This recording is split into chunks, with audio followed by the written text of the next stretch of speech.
Hello students, welcome to our channel.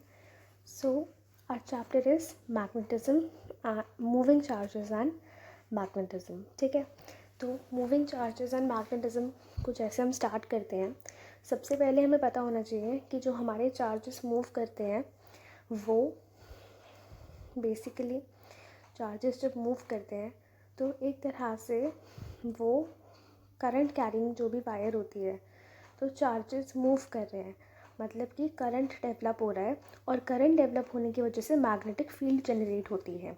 So this chapter is all about कि कैसे current की वजह से हमारी मैग्नेटिक फील्ड जनरेट होती है. सबसे पहले हमारा स्टार्ट होता है बायोट सवार्ट लॉ.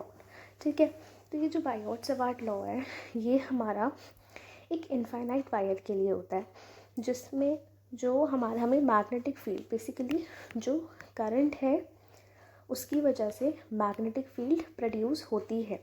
ठीक है, so this is your magnetism कि कैसे आपका इलेक्ट्रोस्टैट और मैग्नेटिज्म रिलेटेड है. तो यहाँ पे ये जो वायर है यहाँ पे करंट इस डायरेक्शन में जा रहा है. ठीक है, अब हमने यहाँ पे एक छोटा सा कंपोनेंट ले लिया DL. ये जो DL है इसको हमने छोटा सा स्मॉल करंट एलिमेंट बोल दिया, करंट कैरिंग एलिमेंट बोल दिया, और यहाँ से R डिस्टेंस पे यहाँ पे कहीं पे हमें निकालनी है मैग्नेटिक फील्ड. तो बायोट सवार्ट लॉ जो है वो हमें कहता है कि जो dB है that is directly proportional to I into DL vector, यानी कि आइडियल कंपोनेंट के डायरेक्टली प्रोपोर्शनल है. R² जो डिस्टेंस है बिटवीन द आइडियल वेक्टर और आपका पॉइंट जहाँ पे हमें मैग्नेटिक फील्ड निकालनी है that is R² and directly proportional to sine theta. तो आप जब यहाँ पे प्रोपोर्शनैलिटी का साइन हटाओगे तो μ0/4 कांस्टेंट आता है और ideal sine theta upon R² जो है वो हमारा dB नेट की वैल्यू आती है. dB नेट क्या है आपकी मैग्नेटिक फील्ड. नाउ ये जो हमारी मैग्नेटिक फील्ड है दिस इज़ μ0/4 और आइडियल इंटू R⁻/R² भी हम लिख सकते हैं ऐसे, क्योंकि हमें पता है R is R vector into R. तो अगर हम वेक्टर फॉर्म में लिखें तो ideal vector into R vector upon R³ होता है. तो हमें पता है R जो हमारे डायरेक्शन है उसे हम R वेक्टर अपॉन R लिख सकते हैं. तो R वेक्टर को हम लिख सकते हैं R इंटू R, और जब आप उस वैल्यू को पुट करोगे तो आपको ये एक्सप्रेशन देखने को मिल जाएगा.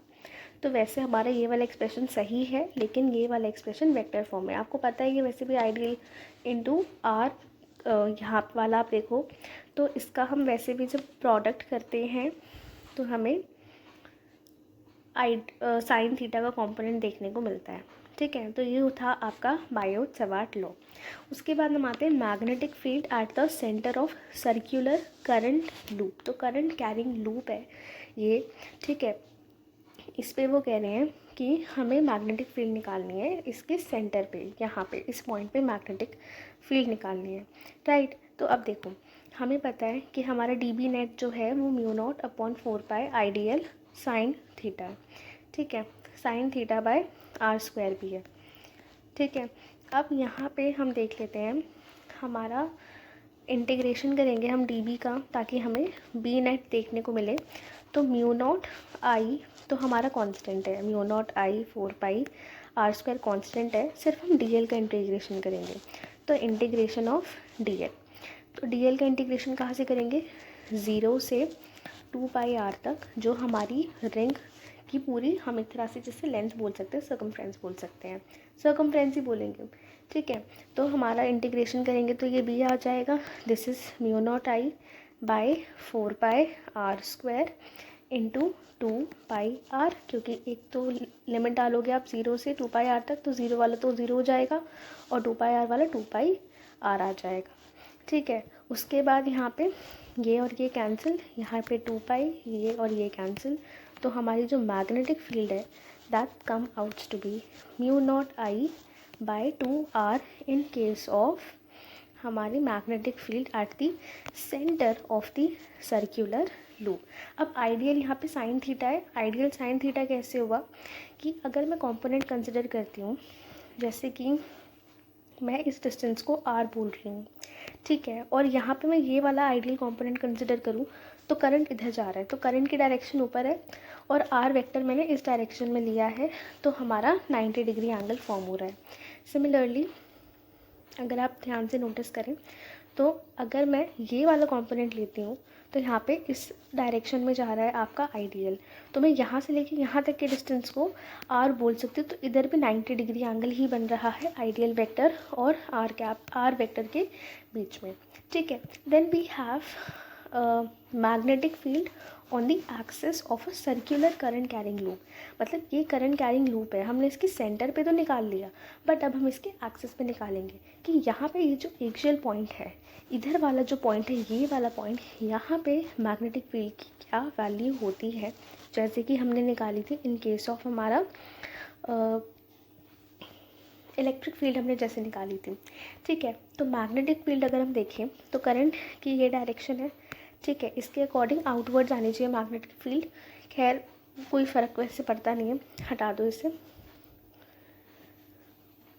ठीक है। उसके बाद यहाँ से लेके जो सेंटर ऑफ द रिंग है उसके यहाँ तक का डिस्टेंस को हमने आर बोला। जिस पॉइंट पे हमें मैग्नेटिक फील्ड निकालनी है, इस पॉइंट पे निकालनी है, इस पॉइंट के तक के डिस्टेंस को हमने बोला एक्स, ठीक है। तो अब बहुत सारे कंपोनेंट्स होंगे इलेक्ट्रिक फील्ड के, पर हम यहाँ का कंपोनेंट जो लेते हैं उसमें इस डायरेक्शन में मैग्नेटिक फील्ड आएगी। पहले मैंने गलती से इलेक्ट्रिक फील्ड बोल दिया था, सॉरी। तो और फिर यहाँ पे इस वाले कंपोनेंट पे इस तरफ जाएगी मैग्नेटिक फील्ड। तो मैग्नेटिक फील्ड को हम डी भी बोलेंगे, क्योंकि ऐसे ही काफ़ी सारे कंपोनेंट्स होंगे जहाँ से इलेक्ट्रिक फील्ड आ रही होगी, बट हम क्योंकि एक्सियल पे निकाल रहे हैं तो हम ये वाले टर्मिनल्स वाले पॉइंट से कंसिडर करेंगे, ठीक है। तो अब यहाँ पे ये जो डिस्टेंस है ये आपका एक तरह से ट्रायंगल बन गया। पाइथागोरस थ्योरम के अकॉर्डिंग हम देखें तो root are square plus x square आपका आ जाएगा ये वाला डिस्टेंस। सिमिलरली ये वाला डिस्टेंस पे आपका R square root are square plus x square आ जाएगा। अब देखो यहाँ पे इधर से लेके इस डायरेक्शन में मैग्नेटिक फील्ड है डी बी, ठीक है। This angle is your theta. ये वाला जो ट्रायंगल है इस एंगल को आपने बोला है थीटा। सिमिलरली ये वाला ट्रायंगल भी आपका थीटा हो जाएगा, जो ये वाला ट्रायंगल फॉर्म हो रहा है, ठीक है। अब ये थीटा है, ये यहाँ पे नॉर्मल कंपोनेंट्स हम देखें, this is 90 minus theta and this is again theta. तो इसी के अकॉर्डिंग हमें पता है कि अगर हम वेक्टर को रिजॉल्व करते हैं तो हमारा जो यहाँ पे ये वाला वेक्टर आ रहा है डी बी थीटा के अक्रॉस, ये हो जाएगा डी बी कॉस थीटा, ये हो जाएगा D B sine theta. Similarly जो यहाँ से वेक्टर आ रहा है, इधर से जो इस साइड में वेक्टर आ रहा है, ये यहाँ पे जो ग्रीन कलर से रिप्रेजेंट हो रखा है, ये वाला वेक्टर जो है इसका भी थीटा एंगल बनेगा। तो इधर आएगा डी बी साइन थीटा, इधर आएगा डी बी कॉस थीटा। अब जो डी बी कॉस थीटा है और डी बी साइन थीटा है वो दोनों ही आपके कैंसिल हो जाएंगे क्योंकि ऑपोजिट डायरेक्शन में है, और सेम डायरेक्शन में डी बी साइन थीटा और D B sine theta add up हो जाएगा। तो फ्रॉम बायोट-सवार्ट लॉ हमें पता है कि हमारी मैग्नेटिक फील्ड होती है mu naught upon 4 pi ideal sine theta upon are square. R square is ये वाला डिस्टेंस हमारा, ठीक है, जो रेडियस है बेसिकली, ओके। तो अब यहाँ पे हमें पता है sine theta is perpendicular upon hypotenuse. तो चाहे मैं ये वाला ट्रायंगल कंसिडर करूँ, चाहे मैं ये वाला ट्रायंगल कंसिडर करूँ, दोनों के केस में अगर मैं साइन थीटा निकालती हूँ तो that is perpendicular upon hypotenuse and this is your perpendicular, this is your hypotenuse. So r is your perpendicular and root are square upon plus x square is your hypotenuse. तो this is the value of sine theta, ठीक है। अब हम integrate कर देंगे, तो जब हम इंटीग्रेशन करेंगे, बिकॉज हमें डीएल का इंटीग्रेशन करना है, तो इंटीग्रेशन करेंगे हम, बिकॉज देखो डीएल क्यों है, डीएल इसलिए क्योंकि वायर बहुत इनफाइनाइटली लॉन्ग है, तो इसलिए हमें एग्जैक्ट वैल्यू नहीं पता लेंथ की, दैट्स वाई हम इंटीग्रेट करके फाइंड आउट कर रहे हैं मैग्नेटिक फील्ड को। तो अब यहाँ पे म्यू नॉट आई, ठीक है, ये वाला r 4 pi upon are square और root are square plus x square आपका बाहर रह जाएगा, बाहर आ जाएगा, और इंटीग्रेशन करेंगे हम डीएल का 0 से 2 पाई आर सर्कमफ्रेंस तक, ठीक है। अब देखो यहाँ पे this is R square and this is, okay wait, यहाँ पे एक प्रॉब्लम है। प्रॉब्लम इज़ कि जो हमारा डिस्टेंस है that would be R square plus x square, जो डिस्टेंस है आइडियल वेक्टर का, तो यहाँ पे ये जो आर स्क्वायर है यहाँ पे आएगा are square upon X square.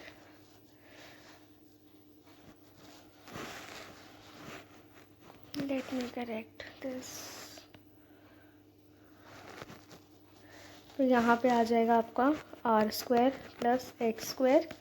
Similarly यहाँ पे भी आ जाएगा R square plus x square. R square plus x square इसलिए हुआ क्योंकि हम ओवरऑल डिस्टेंस को करेंगे कैलकुलेट।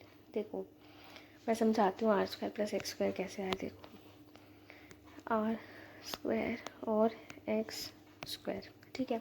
जो हमारा नॉर्मल है यहाँ पे हमारा R square plus x square जो है वो रूट में आएगा का होल स्क्वायर, क्योंकि जो हमारा ये वाला डिस्टेंस है ना, ये वाला डिस्टेंस हमारा अपॉन में आएगा। तो T B is mu not I D L sine theta upon 4 into R square. तो आर स्क्वायर जो है वो ये डिस्टेंस होता है, ठीक है। तो ये वाला डिस्टेंस हमारा root are square plus x square की होल पावर 2 है, तो इसलिए इससे ये कैंसिल हो जाएगा, ठीक है। तो साइन थीटा वाली जो जगह है वहाँ पे हम ये वाली वैल्यू पुट करेंगे और यहाँ पे आर स्क्वायर की जगह r square plus x square आएगा।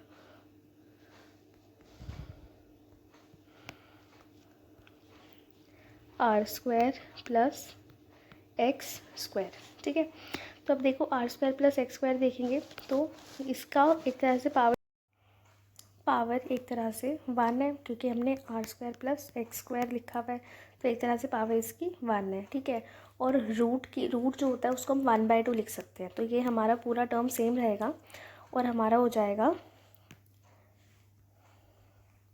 Late me take some different colour, R square plus x square, ठीक है, और R square plus x square 1/1/2, ठीक है। अब देखो यहाँ पे क्या है, ये 1 है, ये 1/2 है, बेस कंपोनेंट सेम है, तो हमें पता है कि पावर्स जो है वो ऐड हो जाएगी। तो 1 + 1/2 हम करते हैं, तो आप कैलकुलेट करके देखना, एलसीएम लेके निकालोगे तो 1 और 3/2 आपका आंसर आएगा। तो mu not I R upon 4 R square plus x square की पावर 3/2 इंटीग्रेशन डी एल का होगा 0 से 2 तक। फिर अपने म्यू नॉट आई आर लिख दिया, 4 आर स्क्वायर और 3/2 2 से 2 कटा, यहाँ पे 2 बच गया, तो हमारी मैग्नेटिक फील्ड नेट क्या आ गई, mu not I R square upon 2 R square plus x square whole bracket 3/2 आपकी मैग्नेटिक फील्ड आ जाती है। कौन से पॉइंट पे, इस पॉइंट पे जहाँ पे हम कैलकुलेट कर रहे थे। तो मैग्नेटिक फील्ड हम कहाँ कैलकुलेट करते हैं, on the axis of circular loop. Circular loop जो है उसके एक्सिस पे कैलकुलेट कर रहे थे, ठीक है। ये आपके सिलेबस में है। अब देखो अगर हमारा जो एक्स है वो बहुत बड़ा है आर से, मतलब कि जो आपकी कॉइल है या इसे आप रिंग बोल लो, इसका जो रेडियस है वो बहुत ही छोटा है डिस्टेंस के कंपैरिजन में, जहाँ पे हमें इलेक्ट्रिक फील्ड निकालनी है। तो हम आर वाला कंपोनेंट हमारा एक तरह से 0 हो जाएगा, ठीक है। तो हमें पता है मल्टीप्लिकेशन में तो it creates a difference, but plus में कोई इतना फ़र्क नहीं पड़ता। तो आर वाला कंपोनेंट 0 हो गया। अब आर वाला कंपोनेंट हमारा 0 हो गया, तो हमारा बचा mu not I R square 2 X square into 3/2, 2 से 2 कैंसिल, तो ये आया आपका आंसर mu not I R square 2x³। Okay, then अगर मैं ग्राफ प्लॉट करना चाहूँ मैग्नेटिक फील्ड का डिस्टेंस के साथ, तो मैग्नेटिक फील्ड का कुछ इस तरीके से ग्राफ आता है, ठीक है। जहाँ पे ये जो सेंटर है यहाँ पे mu not I upon 2r जो है वो हमारी क्या होती है, इलेक्ट्रिक फील्ड होती है, सॉरी मैग्नेटिक फील्ड होती है। अब देखो जैसे अगर आप यहाँ पे एक कॉमन चीज़ समझो, देखो यहाँ पे अगर मैं आपको एक चीज़ समझाऊँ तो बिल्कुल ध्यान से देखना, अगर ये एक्स डिस्टेंस ना हो तो इसका मतलब मैग्नेटिक फील्ड हम सेंटर पे निकालेंगे, ठीक है। मैग्नेटिक फील्ड अभी हमने देखा सेंटर पे होती है mu not I upon 2r, यही होती है। इस फॉर्मूला के अंदर अगर मेरा x 0 हो गया तो ये 2r² हो जाएगा, है ना। r² इंटू 3/2 से कैंसिल, r क्यूब हो जाएगा, ठीक है। तो ये क्यूब ये हो जाएगा mu not I R square 2r cube, ये और ये कैंसिल, तो mu not I by 2r आपका आंसर आएगा, ठीक है। तो ये चीज़ आप समझो कि जो हमारा ये है ये एक तरह से एक जनरल टर्म आया है। अब चाहे आपका r बड़ा हुआ x से, चाहे x बड़ा हुआ r से, चाहे x आपका 0 ही क्यों ना हो, आप डिराइव कर सकते हो। With this we have completed जो हम मूविंग चार्जेस एंड मैग्नेटिज्म हमने स्टार्ट किया था, उसमें सबसे पहला टॉपिक बायोट-सवार्ट लॉ था, ठीक है, जिसकी डेरिवेशन हमने देख ली। फिर हमने magnetic field at the centre of circular loop देखा और the derivation of magnetic field on the axis of a current carrying loop. With this we have completed our topic. If you have any doubts you can ask me in the comment section. Thank you so much and bye.